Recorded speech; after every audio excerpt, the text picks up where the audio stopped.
আবার যদি দিক হয়ে যায় তাহলে খুব মুশকিল। তার জন্য কই বলছেন সাত সচিয়াসি নাগিন টিটোয়ে লাগারে মোবার নাম্বা করবে মদিনার সেটা। এটা আবার কিন্তু বিজি হয় না বাবা, গজলটা পরে বলবো, আগের কথাটা বলে দিই যেহেতু নামাজের কথা চলছে। নামাজ তো কাউকে বাদ দেওয়া যাবে না, তো নামাজ বুঝে কত বুড়ে আছে দিকে পড়ে যাবে। যাও বিবিকে খুব ভালোবাসি যে মহব্বত করে বলছি ভাইরা চলে আসলো।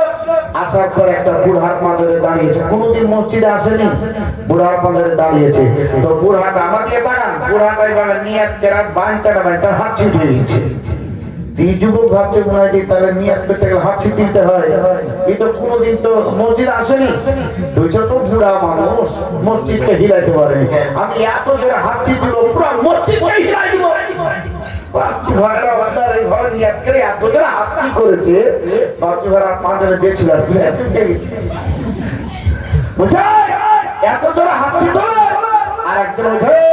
নামাজের মধ্যে কথা বলতে হয় না, আর একজন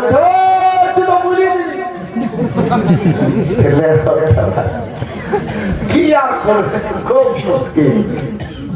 বলছে নামাজের দিকে ধ্যান দাও, নামাজের দিকে ধ্যান দাও, নামাজে ধ্যান দিবা, এদিকে দিয়ে কোনো দিকেই তাকাবো না। তো বাচ্চাদেরকে বেশি করে টাইট করে, তোমাদের বাচ্চাকে টাইট করার আগে বুড়াকে টাইট করতে হবে। কোন বুড়াকে? ও বুড়হাট না দাঁড়িয়ে আছে, সুন্দর নিয়াত করে লেছে, আমার দিয়ে তাকান, সুন্দর নিয়াত করে দাঁড়িয়ে আছে। দেখাচ্ছ আপনাদের একটা দাড়িওয়ালা টুপিওয়ালা বাজি লম্বা টুপি এসে দাঁড়িয়েছে, আপনার টেরা করে দেখছে কে দাঁড়ায় আমার সামনে, দেখছে, দেখে না, দেখে। আবার বাজি ইমাম নিয়াত করেছে, ও আপনার আছে, ও হাত চিতুলছে, দিক দিক করছে, দেখছে নামাজ শেষ হলো, বলছে বলেছে মসজিদে কোন ঝুলকারে ছুটিয়েছে, ওটা একটু ধরাই হয়। তাছাড়া নামাজ পড়ছিল না, ঝুল দেখছিল, তাহলে চিন্তা করছে নামাজে কত ধরনের আছে। আমার নবী বলেছে যে ছোট ছোট বাচ্চারা যদি থাকে, তো ছোট ছোট বাচ্চাদেরকে তোমাদের ভিতরে ভিতরে মানে খাপে খাপে একটা একটা করে ভরে দাও, ভরে দেওয়ার পরে এদেরকে শিক্ষা দাও। এরা যদি নামাজের নিয়াত করার পর ইদিকে করে ঘাড় ঘোরায়, তো নামাজে তুমি নিয়াত করেছো তো দুইবার কান বলতে পাবা, কবার? দুইবার। মানে একবার কান বেলা দিলে বুঝতে পারলে না, তো আর একবার কান বেলা দাও, তাও বুঝতে পারলো না, তখন পরে আপনি নামাজ শেষ করে বুঝাও। এখন ছোট ছেলের কান বেলা বাদ দিয়ে এখন বুঝে গেলে আমার ভর্তি ভাই শোনালাম, কি আর বলবো আপনাদের। তো এই যে ভালো রাখেন, হযরতে আলী আল মুর্তজা নবী মুস্তাফা আছে, নবী আমার নিয়াত করলেন আল্লাহু আকবার, হযরত আলী নিয়াত করেছে, দেখতে পাঠাচ্ছে, কেউ দেখছে ছোট ছেলে তো নবী আমার কান ঢেলে দিল, কিছু বুঝতে পারলে না, আবার কান ঢেলে দিলে, নামাজ শেষে আছে। তো হযরত আলী যে হুজুর আমার কান ঢেলে কি ছিল নামাজের মধ্যে? নামাজের মধ্যে এই দিকে তাকাতে হয়, তাহলে কোন দিকে তাকাবো? নামাজে দাঁড়াতে গেলে আল্লাহকে দেখতে হয়, আল্লাহকে দেখতে হয়, আল্লাহর দিকে তাকাইতে হয়। তো হযরত আলী কসম করে নিলেন যে খোদা তোমার কসম করে বলছি, আমি হযরতে আলী আল মুর্তজা যখন নবী আমার মধ্যে বের করে দিয়েছে, তো তোমাকে দেখে দেখেই নামাজ শেষ করব। যতক্ষণ তোমাকে নামাজে হাজির না করব, আমি দ্বিতীয় সেজদা করব না, নামাজও সমাপ্ত। তো হযরত আলী খোদাকে দেখে দেখে নামাজ পড়তেছে। তো ওই রকম আমরা হব তবে না, ওই রকম হতে গেলে তো আমাদের ওই রকম মন নিয়ে আসতে হবে, তবে বাজি ভাইরা হবে। চলে আসুন, আমি বলতেছিলাম একজন আল্লাহর ওলি বাবা, তো ইনি সারা রাত থেকে গেলেন। আল্লাহর ওলি যারা খাস হন, এনারা কবরস্থানের হাল হকিকত সব বুঝতে পারেন। আচ্ছা, আপনাদের কবরস্থানে পাশ দিয়ে গেলে আপনারা সালাম করেন, কি বলে সালাম করেন? আসসালামু আলাইকুম আহলুল কবর। আচ্ছা, জিন্দাকে সালাম করেন না মুর্দাকে? মুর্দাকে। তাহলে মুর্দাকে যে আমরা সালাম করবো, তো মুর্দাকে তো সালাম করেন না, হাসি কথা লাগবে, হ্যাঁ, মানে আমাদের এখানে বুঝার ব্যাপারটা আছে। কারণ যে আরেকটু পরে তোমাদের ছেড়ে দেবো, তোমরা সেহেরি রান্না করার জন্য চলে যাবো, হ্যাঁ, শেষ দোয়া করে চলে যাবো। কারণ যে সেহেরি রান্না করতে 2টার সময়তে উঠলে হবে নাকি?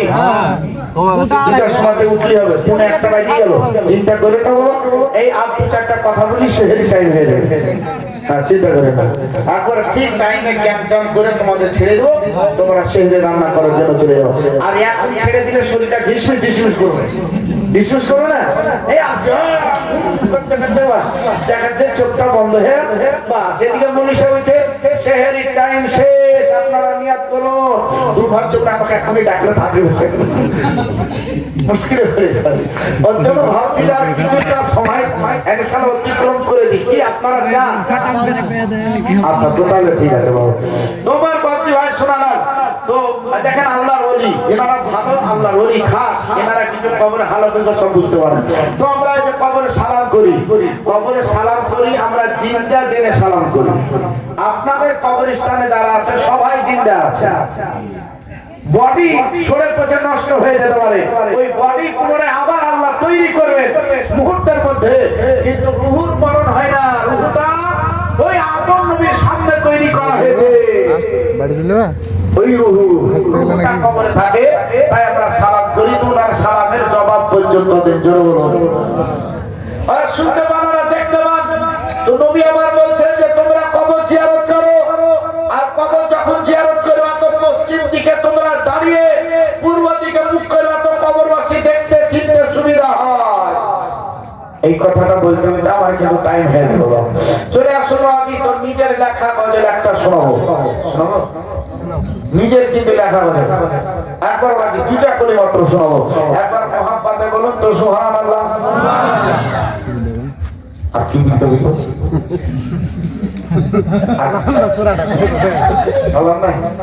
আছে আছে। এই রমজান মাসকে নিয়ে কত মানুষের কত কিছু জ্বালা আছে, হ্যাঁ সেই কথাটা ইনশাআল্লাহ বলবো। গজলে কলিতা হেদা কি বলছে, যাদের দেরে আছে বাসনা আয় কে দাবি সোনার মদিনা, পাক মদিনা হি নামে পড়ে, পাক মদিনা হি নামে পড়ে, পড়বে মনের বাসনা আয় কে দাবি সোনার মদিনা, আয় কে দাবি সোনার মদিনা। আচার শাসন দে আসে বিজয়ীর সেই দিন তোরা হবে সুদূর গো, আচার শাসনে আহরিন কলর জাল শাসনতে আসে বিজয়ীর সেই দিন তোরা হবে সুদূর গো। আর এই তো হাদিস কোরআনের বাণী, তার প্রেমে মোদে দেখো না আয় কে যাবি সোনার মদিনা। মদিনায় কে আছে? আমাদের নবী, নবী পাক বললে তো আল্লাহ হ্যাঁ আমার নবী আছেন, আমার নবী। উত্তর এটাই দিতে হবে, আমার নবী, আমার নবী আছেন মদিনায়, ওই নবী আমাকে পার করে দিবেন জান্নাত, তোমার আপত্তি কোথায়? কথা ঠিক নাই? আমার নবী আমাকে পার করবে, তুই আমার আপত্তি জানাচ্ছিস। আপত্তি তোমাকে জানাতে হবে না, আমার নবীকে আমি যেমন করে পাবো আমি তেমন করে ভালোবাসা দিয়ে আমি চলবো। এর জন্য তুমি ফতোয়া মারার কে? যদি তোমার ক্ষমতা থাকে তাহলে সুন্নির সামনে একবার এসে তুমি ফতোয়াবাজি করো, দেখবো তোমার ভাড়ে কতটা তেল আছে। আর ঘরের ভিতরে ঢুকে ঢুকে তো শুধু লাইভ করো, একবার সামনাসামনি হয়ে যাও, তাহলে বোঝা যাবে। কবি কি বলছে, যাদের দেবে আছে বাসনা আয় কে দাবি সোনার মদিনা, মদিনা যাবার হয়ে গেলে আয় তোরা সব মানে মদিনা যাবার হয়ে গেলে আয় তোরা সব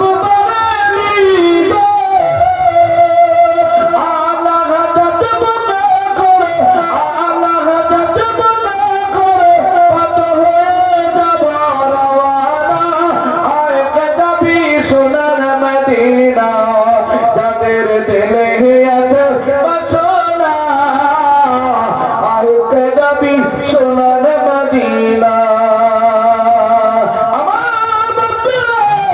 আমার নবী মুস্তাফা সাল্লাল্লাহু তাআলা আলাইহি ওয়াসাল্লাম তাসলিমে পড়ার দিকে বাদ চলে আসি।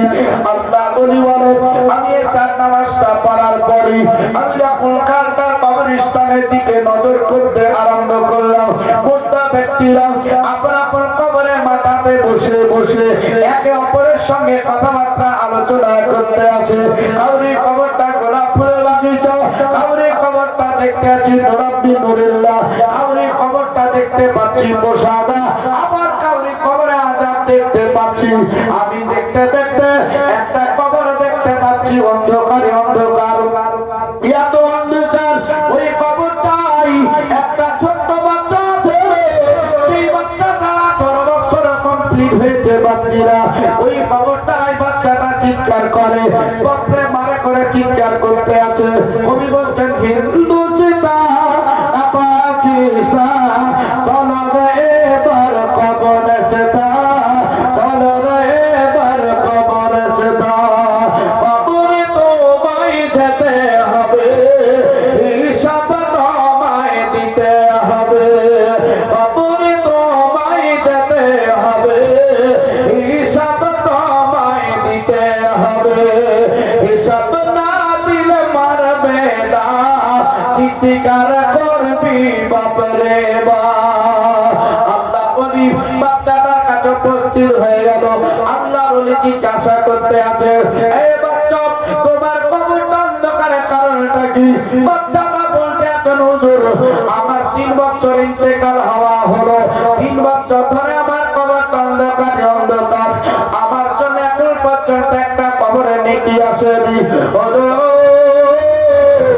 আমার নানি আছে, আমার নানিকে রেখে আমি ব্যবসা করতে চলে আসি। আমার নানি অমুক গ্রামে বসবাস করে। আমার আম্মা ছিল, আমাকে ছোট্ট রেখে আমার আম্মা দ্বিতীয় সংসার করেছে সওদাগরের বাড়ি, আমাকে সওদাগর নেয় নাই। আমি নানির কাছে আস্তে আস্তে করে বড় হয়। আমার নানির হালাতটা খারাপ হওয়ার কারণে আমি ব্যবসা করতে কাজ করতে চলে আসি। আমার মত হয়ে গেলে আমার যখন ঠাই ঠিকানে কিছুই মানুষ দূরে পেল না, এরিয়া হিসাবে মুসলমান জেনে তাকে এখানে দাফন করে দিয়েছে। আপনি যখন এসেছেন হাকিকত খবর নিচ্ছেন, আপনাকে আমি খবরটা দিতে আছি।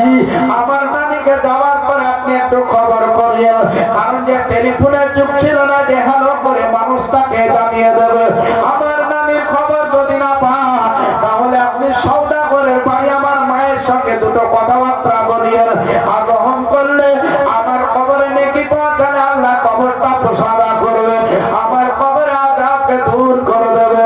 আল্লাহর ওলি বলেন ফজর নামাজটা পড়ে আবার যখন মুরিদ মহল যখন আমার কাছে চলে আসলো, আমি তাদেরকে দিয়ে আমি হাঁটতে আরম্ভ করলাম। মুরিদ বলে যাওয়ার পর আমি তার নানির খবরটা খুঁজে পেলাম না। আমি এবার সোজা সওদাগরের বাড়ি চলে গেলাম। সওদাগরের সঙ্গে কথা বলতে আছি, তোমার 4 নম্বর বিবির সঙ্গে কথা বলতে চাই। এবার 4 নম্বর বিবির সঙ্গে কথা হবে। এবার বাড়ি চলে আসলো, পর্দার আড়ালে দাঁড়িয়ে কথা হবে। বলতে আছে ও আল্লাহর বান্দা, বলে তোমার সঙ্গে আমার দুটো কথা বলা খুব জরুরি, তাই আমি তোমাকে বলার জন্য এসেছি। ও আল্লাহর বান্দা, তোমার আগে যে একটা বেটা আছে বলো। সঙ্গে সঙ্গে ওই বান্দিটা বলতে আছে আমার বেটা আছে, এখন বড় হয়ে গেছে, আমার বেটা কি ভালো আছে? বলে তোমার বেটা কেমন আছে আমি সবকিছুই তোমাকে বলবো। বলে আমার বেটার কি বিয়ে শাদী হয়ে গেছে, আমার বেটার কি ছেলে পিলা হয়েছে। ও আল্লাহর বান্দা, তোমার বেটা কেমন আছে সেটাই তো তোমাকে বলবো। যেই বেটার জন্য তুমি এত খুশি খুশি করতে আছো, সেই বেটা তোমার দুনিয়া তার বেঁচে না। আচ্ছা বেঁচে যে নাই বাবা, তাহলে সেই মাটার হাসবে না খাবে? মনটা খারাপ হলো। বলছি ভাই শোনালা, তো মনটা যে খারাপ হলো, সেই মা আশা করে বলতেছেন হুজুর তোমার বেটা 3 বছর হলো ইন্তেকাল হয়ে গেছে। সকলে পরে ইন্না লিল্লাহি ওয়া ইন্না ইলাইহি রাজিউন। তো বলছি সবাইকে মরতে হবে, ঘটনা আমরা হামেশাই শুনছি। তো ঘটনা এখানে যদি ক্লিয়ার না হয়, এখানে যদি ক্লিয়ার করা সম্ভব না হয়, তো আপনারা এখন ইউটিউবের জামানা, এখন মোবাইলের যুগ, তো বলছি ভাইরা বিভিন্ন মানুষ তাকে নিচ্ছে, আপলোড করছে। বলছি ভাই আমার শুধু নামটা বললেই পাওয়া যাবে, আব্দুল মুস্তফা বললেই আপনারা মোবাইলের যুগ, এখন মোবাইল মোবাইলে বড় বড় মোবাইলে আপনারা দেখতে পাবেন বাবা, তাতে থেকে মশলা মশাইল জীবনী জলসা ফতোয়া ভাই সবকিছু পেয়ে যাবেন। আর ওখান থেকে বাপজি ভাইয়ের আমার এখানে পেয়ে যাবেন। আর বলবো যে আপনারা মাদ্রাসা জামিয়া নাইমিয়া রেশিয়া গ্রুপে অবশ্যই আপনারা যোগ হয়ে যাবেন। যতদূর পারবেন এই মাদ্রাসাকে আপনারা হেল্প করবেন, করবেন তো ইনশাআল্লাহ। যতদূর পারেন, আপনার 5 লাখ 10 লাখের আমাদের দরকার নাই, আপনার ওই একটা টাকা হলেই ইনশাআল্লাহ আমার প্রতিষ্ঠান চলে যাবে। এই আশাটা নিয়ে আপনাদের কাছে বক্তব্য রাখছি বাবা। আর বক্তব্য হয়তো আগে রাখবো না, আরো অনেক বক্তা আছে। আর বক্তা নাই, তাহলে বাচ্চা ভাইয়ের আমার তাহলে এখানে শেষ করতে হবে বাবা, কারণ যে সেই রান্না করার সময় প্রায় কাছাকাছি কাছিয়ে গেছে। হ্যাঁ কাছিয়ে গেছে, তাহলে সেই রান্নাও করতে হবে। আবার এখান থেকে হয়তো আপনাদের কিছু নিয়ে যেতে হবে। তো সুবহানাল্লাহ মাশাআল্লাহ, আপনারা নিজের আত্মীয় স্বজনের দিকে লক্ষ্য রেখে আপনারা মাহফিলে অনেক টাকা দিয়েছেন। শেষ করে হবে না, আপনাদের দিকে বুঝতে হয় আমাদের মুর্শিদাবাদে বলতে হয় মানে খুশি মনে, মানে আজ এর বাড়িতে এসে টাকা দিল, কাল ওর বাড়িতে হবে ওখানে টাকা দিবে, বর বাড়িতে হবে বর লোক যে ওখানে টাকা দিবে। এ মানে একটা দেওয়া দিয়ে আমাদের মুর্শিদাবাদে দেওয়া যাচ্ছে বাবা। হ্যাঁ, তো আমাদের দিকে 10,000 20,000 30,000 পর্যন্ত উঠে যায়। তো আপনাদের দিকে অত মনে উঠে না, কম সম করে উঠে। আপনার চেষ্টা করা একটা ভোর বাজান, একটা ভোর বাজাবো, একটা বাজে গেছে, একটা বাজে গেছে। হ্যাঁ একটা বাজি গেছে, এখনো কথা শেষে হয়নি, একটা বাজি গেছে। তো কথাটা হচ্ছে এটাই যে নবী মুস্তাফা সাল্লাল্লাহু আলাইহি সাল্লামের মোহাম্মদ ভালোবাসা আমরা যে নিয়েছি, আমরা শুধু জালসা জীবনে শুনবো তাহলে আমাদের নামাজ করতে রোজা করতে হবে। এই যে মহিলারা আছে, এই যে মহিলাদের অনেক মশলা মশাইল আছে বাবাজি, বলাই হলো না। এই যে এরা রাস্তাঘাটে বেরিয়ে বেড়ায়, যে বান্ধায় বেরিয়ে বেড়ায়, এদের জন্য অনেক অনেক গুনাহ। আর এই যে মহিলারা যতটা গুনাহ বেপরোয়া হওয়ার কারণে হয়, ওর চাইতে বেশি গুনাহ বেটা ছেলেকে দেওয়া হয়। বেটা ছেলেরা বেটি ছেলেরা শুধু পর্দা করবে, ওরাই শুধু পর্দা করবে। আর ইয়ে আমার বাড়ি নিজের ভাত খেয়েছে, ইনকামের টাকা খেতে, ভুঁড়ি খেতে, বাড়ি খেতে করতে পারে।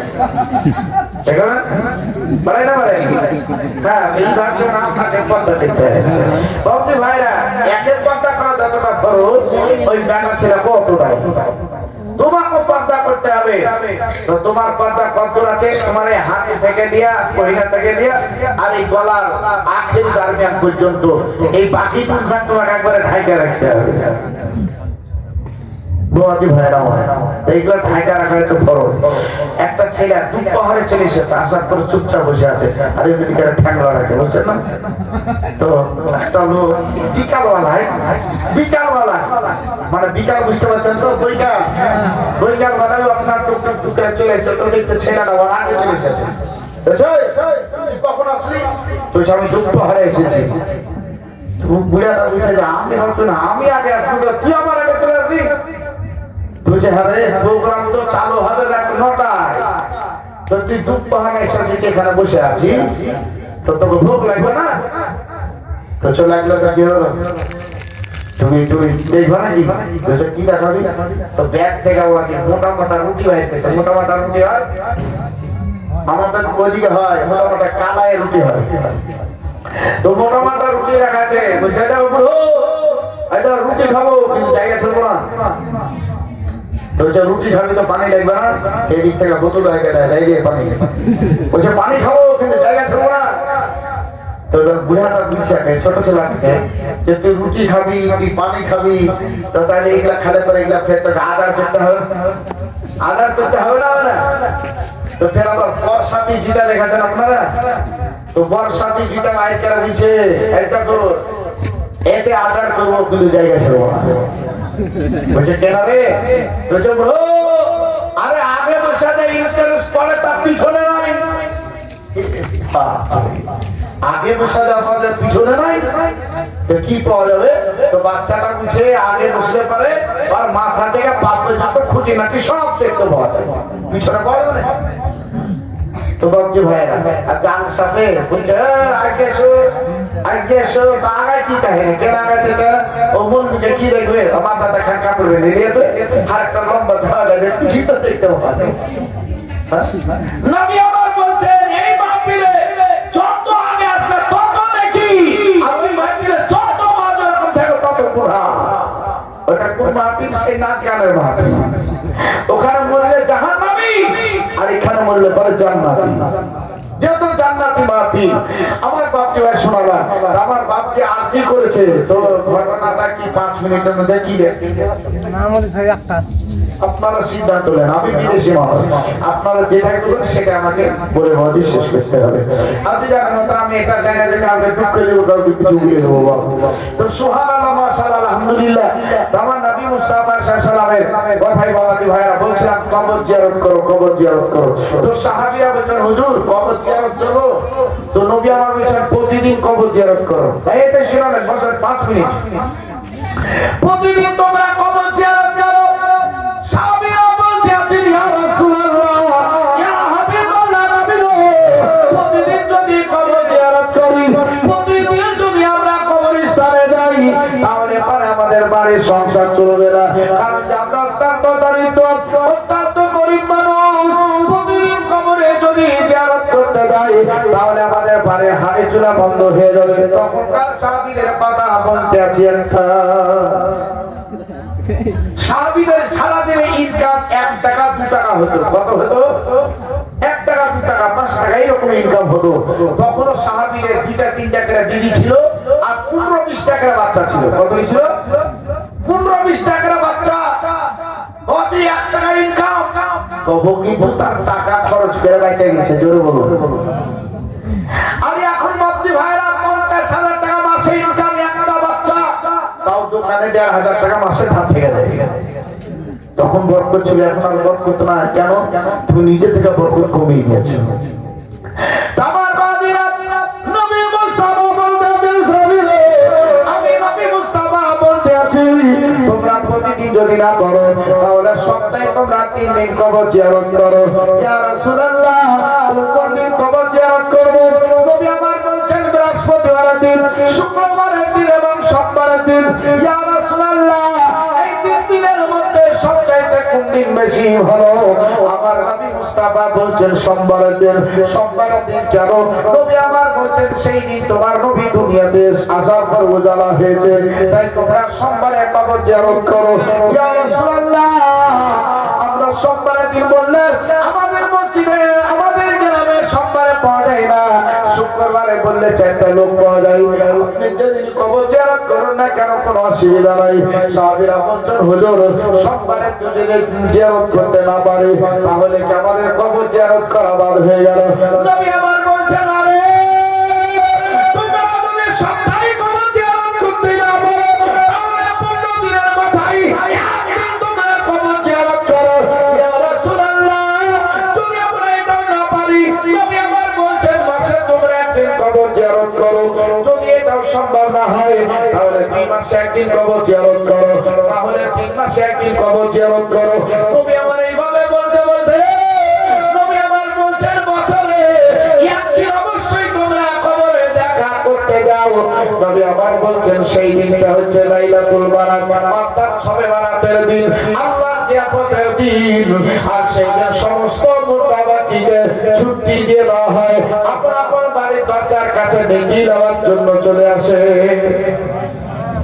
শবে বারাতের দিন যেটা আমাদের রমজান মাসের আগে চলে গিয়েছে সেই দিন আল্লাহর জিয়ারতের দিন আর আল্লাহর জিয়ারতের দিনে আল্লাহর হাবিবের পছন্দ খাবার করি আমরা ঠিক না আমাদের পছন্দ খাবার করি না তো আল্লাহর জিয়ারতের দিনে আল্লাহর হাবিবের পছন্দ খাবার ছিল রুটি হালুয়া জোরে বলুন লাউ কদু আর কি ছিল যে আর কি ছিল হ্যাঁ ভাত নবী কোনদিন ভাত খায় জিন্দেগিতে এক কিলো ভাত খায় খেজুর ছিল নবী জিন্দেগিতে পোল্ট্রি খাননি নবী মুস্তাফা জিন্দেগিতে লাল শাক খাননি নবী মুস্তাফা সাজনার শাক বুঝেন সাজনার শাক খাননি নবী মুস্তাফা শুধুই মাত্র ছাগলের গোশতের শুরুয়া চাকতেন শুরুয়া আর রুটি রুটি গমেরও হয় জবেরও হয় চালেরও হয় যে কোনো রুটি রুটি খেতে তো বাবাজি ভাইরা আমরা তো ভাত খাই তো থাকতে পারি না পারি না? হ্যাঁ হচ্ছে ভাই শোনালাম তো চাই অনেক কথাবার্তা আপনাদেরকে বলেছি কবর আপনারা জিয়ারত করবেন লোক চলে গিয়েছে কবর জিয়ারত করলে মরণ স্মরণ আসে মানুষটা ভালো হয়ে যায় একদিন চলে গেছে আমাকে একদিন এইভাবে চলে যেতে হবে বাবা মসজিদের খাট আপনার আমার সকলের জন্য অপেক্ষা করছে ঠিক না আজ মৌলানা সাহেব চলে গেছে 40 দিন হয়ে গেল যাহা কিছু নিতে হলো সব আজকে বক্সে দেওয়া হবে আমার বক্তব্য শোনালাম আজ বক্সে দেওয়া হবে আজ দিয়ে দেওয়া হবে সাতকে জারিয়া করে এগুলা চলে যাবে কেমন চলে যাবে বাবা বুখারী শরীফে একটা বাক্য 2টা মিনিট শুধু বলবো একজন সাহাবী রাসূল নবী মুস্তাফার কাছে আসার পরে বললেন ইয়া রাসূলুল্লাহ আমার মা কোরআন শিখ করছিলাম মা অনেক কথা বলছিল দোয়া করছিল আমিও দোয়া করছিলাম কিন্তু মা আমার ঠোঁট লড়াচ্ছিল হুজুর মা ঠোঁট লড়াতে লড়াতে কখন ইন্তেকাল করেছে বলুন সবাই ইন্না লিল্লাহি ওয়া ইন্না ইলাইহি রাজিউন তো হুজুর আমার মা ইন্তেকাল করেছে ঠোঁটটা লড়াচ্ছিল কিছুই বুঝতে পারিনি নবী এই মায়ের জন্য আমাকে কি করতে হবে ঠোঁটটা লড়ার কারণে কি করতে হবে নবী আবার বলতে আছে তোমার মা ঠোঁট লড়াচ্ছিল তোমার মায়ের জন্য একটা সাদকা জারিয়া করতে হবে একটা সাদকা জারিয়া করতে হবে ইয়া রাসূলুল্লাহ কি সাদকা জারিয়া করব যা তোমার মার কবরে নেকি পৌঁছাবে নবী আমার বলছেন এই টাইমে পানির অভাব এখানে তোমার টাকা আছে পয়সা আছে এখানে তোমার মায়ের নামে একটা কুয়া খনন করে দাও একটা ইনারা তৈরি করে দাও ওই ইনারার মানুষ ওই ইনারার পানি পশু পক্ষীরা পান করবে প্রত্যেকটা ফোটার নেকি 10 করে তোমার মার কবরে পৌঁছাতে থাকবে এই হচ্ছে সাদকা জারিয়া তাহলে মা মারা গেছে মার জন্য সাদকা জারিয়া বাবার জন্য সাদকা জারিয়া আত্মীয় স্বজনের জন্য সাদকা জারিয়া আমরা মসজিদকে দান করব মাদ্রাসাকে দান করব এতিম গরীব বুড়াবা এদেরকে আমরা সহযোগিতা করব ওগুলা থেকে আমরা নেকি সাদকা জারিয়া করে কবরে পৌঁছাবে বাবা মোটা জিন্দা উভয় কিছু পেতে থাকবে যারা এতিম দুঃখিনী আছে তাদেরকে বই কিনে দিব আর আজকাল পড়বে এখান থেকে নেকি কি আমরা পেতে থাকবো বাপ শোনালাম অনেক কথা অনেক কিছুই বললাম শুধুই মাত্র আলা হযরতের মানকাবাতের বিচার করি বলার পরে বাদে দাঁড়িয়ে সালাত ও সালাম করব একবার মুহাম্মদ বলেন সুবহানাল্লাহ আমরা সুন্নি মুসলমান আমরা হানাফি মুসলমান প্রয়োজন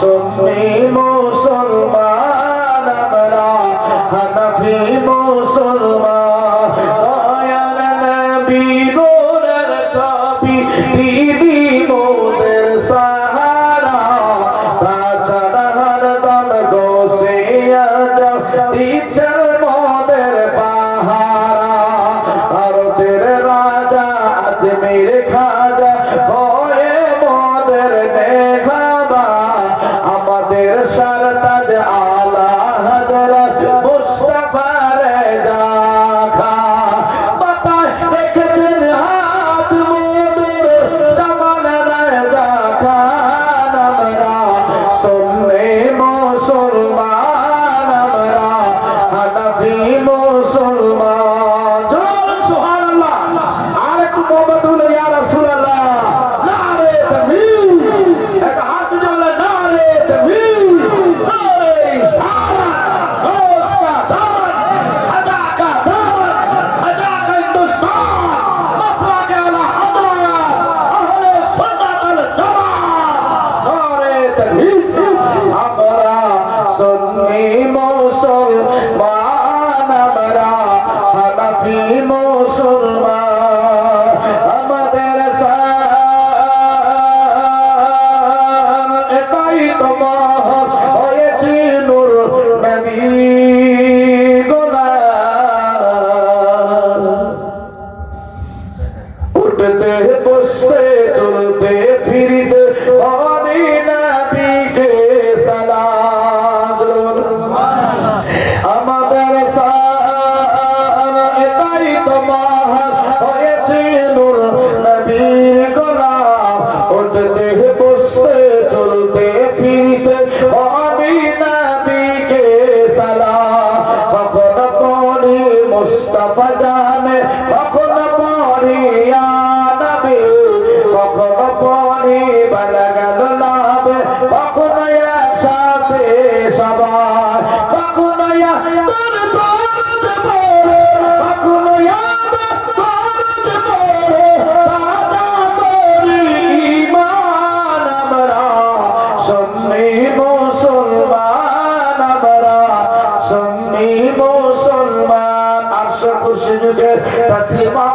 लिए उठकर मोमिनों ताकीम के लिए या नबी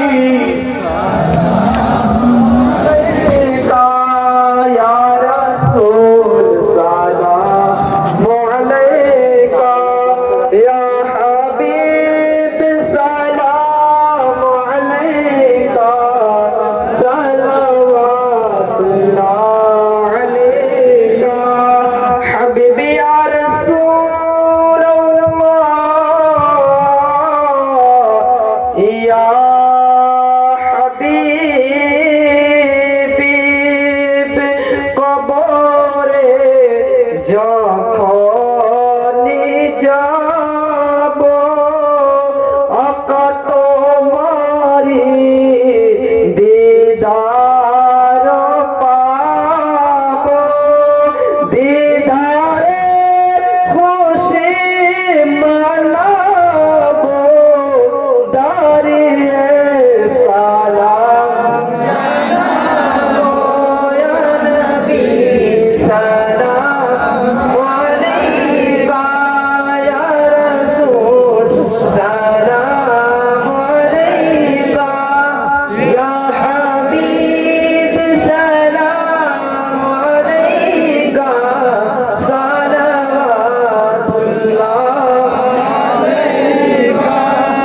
والسلام عليك يا رسول الله الصلاة والسلام عليك يا نبي الله الصلاة والسلام عليك يا حبيب الله وعلى آلك وصحبك يا شفيعنا يوم الجزاء بلغ العلا بكمالك كشف الدجى بجمالك حصنت جميع خصاله صلوا عليه وآله.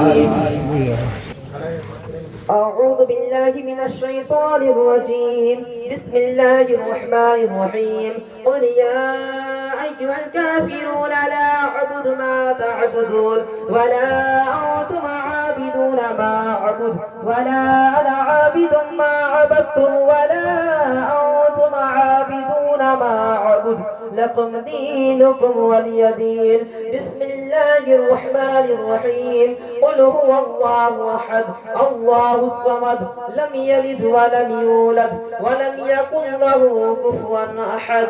بسم الله الرحمن الرحيم قل هو الله أحد الله الصمد لم يلد ولم يولد ولم يكن له كفوا أحد. بسم الله الرحمن الرحيم قل هو الله أحد الله الصمد لم يلد ولم يولد ولم يكن له كفوا أحد. بسم الله الرحمن الرحيم قل أعوذ برب الفلق من شر ما خلق ومن شر غاسق إذا وقب ومن شر النفاثات في العقد ومن شر حاسد إذا حسد. بسم الله الرحمن الرحيم قل أعوذ برب الناس ملك الناس إله الناس من شر الوسواس الخناس الذي يوسوس في صدور الناس من الجنة والناس. بسم الله الرحمن الرحيم الحمد لله رب العالمين الرحمن الرحيم مالك يوم الدين إياك نعبد وإياك نستعين اهدنا الصراط المستقيم صراط الذين أنعمت عليهم غير المغضوب عليهم ولا الضالين.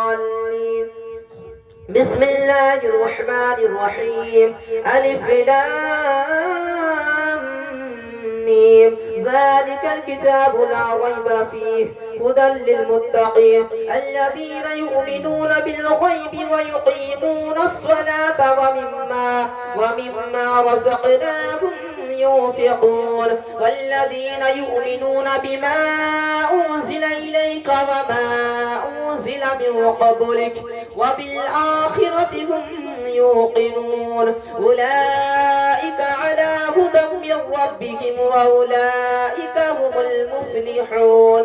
وإلهكم إله واحد لا إله إلا هو الرحمن الرحيم إن رحمة الله قريب من المحسنين وما أرسلناك إلا رحمة للعالمين ما كان محمد أبا أحد من رجالكم ولكن رسول الله وخاتم النبيين وكان الله بكل شيء عليما إن الله وملائكته يصلون على النبي يا أيها الذين آمنوا صلوا عليه وسلموا تسليما اللهم